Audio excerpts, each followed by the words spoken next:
সিদ্দিকীর দিক থেকে মন্ত্রিত্ব বিধির অর্থাৎ মিনিস্ট্রিয়াল কোডের কোনো লঙ্ঘন পাননি এবং কোনো আর্থিক অনিয়মেরও প্রমাণ পাননি। তিনি আওয়ামী লীগ করে বলে বিএনপি জামাতের লোকেরা এখানে এসে ন্যারেটিভ দিলে সেটা আমাকে কেন নিতে হবে? IPCO brand selects only the best products for our customers. Keir Starmer যিনি প্রাইম মিনিস্টার, তার কিন্তু একটা স্বাধীন উপদেষ্টা কমিটি আছে যারা independent adviser on ministerial standard এই ক্ষেত্রে মানে প্রাইম মিনিস্টারকে অ্যাডভাইস করে থাকে। সেটার মধ্যে একজন হচ্ছেন লাউরি ম্যাগনাস। লাউরি ম্যাগনাস কিন্তু এই রিপোর্টটি দিয়েছে। তিনি রিপোর্ট দিয়ে কি বলেছে?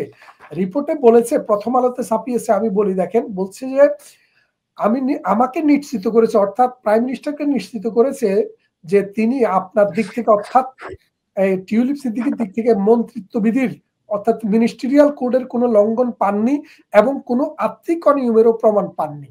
এখন যদি ব্রিটেনের একটা পার্লামেন্টারিয়াল একটা কমিটির পার্লামেন্টে যারা মানে প্রাইম মিনিস্টার যিনি, তার উপদেষ্টা যার সমস্ত ইকুইপমেন্ট আছে, যার দেখার মতো ক্যাপাসিটি আছে, তিনি দেখা ইনভেস্টিগেশন কইরা যদি প্রাইম মিনিস্টারকে এই রিপোর্ট দেন যে টিউলিপ সিদ্দিক কোনো মিনিস্টেরিয়াল কোড ভঙ্গ করেননি অথবা তার বিরুদ্ধে কোনো আর্থিক অনিয়মের কোনো প্রমাণ পাওয়া যায়নি, তাইলে তিনি আওয়ামী লীগ করে বলে বিএনপি জামাতের লোকেরা এখানে এসে ন্যারেটিভ দিলে সেটা আমাকে কেন নিতে হবে? আমি কি পার্লামেন্টের এটা কি নিতে পারি না? আপনি দেখেন প্রথম আলোতে এই নিউজটা কিন্তু গতকালও এসছে। এই প্রাইম মিনিস্টারের এটা দেখেছি আমরা।